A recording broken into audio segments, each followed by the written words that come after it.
There was a question that came up in Bible study class and I felt that there was more to clarify, so here is the question in my studies. Were there Egyptians with the Israelites when they left Pharaoh's land? Scripture does say that non-Israelites left Egypt with Israel, but it does not say they were automatically Egyptians who sheltered under the blood unless they fully obeyed the command. Below is a careful, scripture-grounded study with exact verse references, fully spelled out. The key scripture about strangers leaving Egypt. The clearest verse is Exodus chapter 12 verse 38, "And a mixed multitude went up also with them, and flocks, and herds, even very much cattle." The phrase mixed multitude in Hebrew is Erev Rav, meaning a mixture, a diverse crowd, people not ethnically Israelite. This verse explicitly confirms that not everyone who left Egypt was a descendant of Jacob. 2. Who were these people? Scripture does not leave this vague. They were not automatically Egyptians.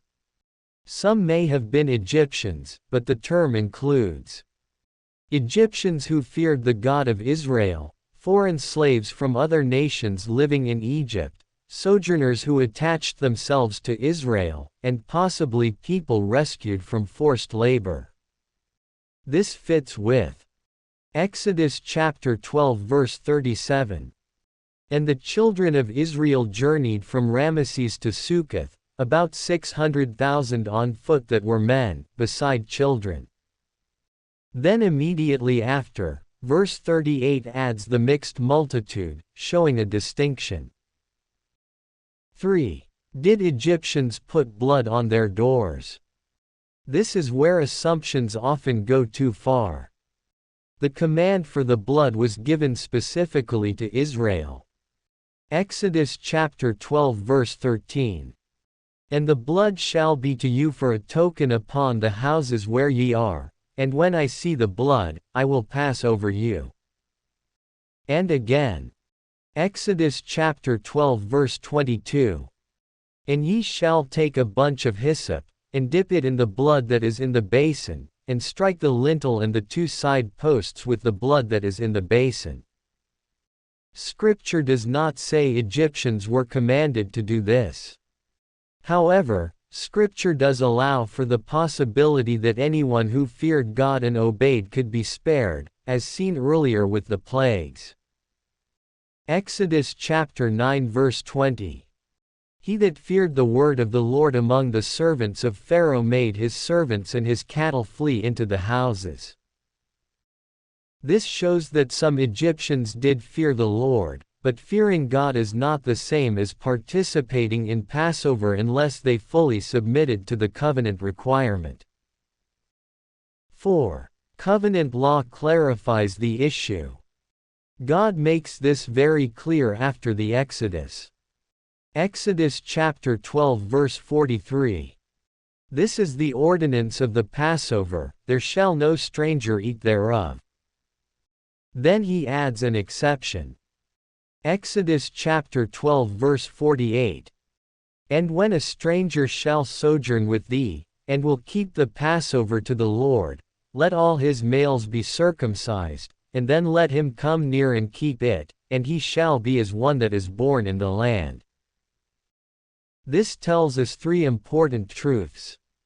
1. Strangers could join Israel. 2. They had to fully submit to God's covenant. 3. There was no partial participation. So any Egyptian under the blood would have had to fully convert, not just copy a ritual. 5. Why the mixed multitude matters later. This group becomes spiritually significant later on. Numbers chapter 11 verse 4, "And the mixed multitude that was among them fell a-lusting, and the children of Israel also wept again, and said, Who shall give us flesh to eat?" This shows that many in the mixed multitude did not share Israel's faith, and later caused spiritual trouble.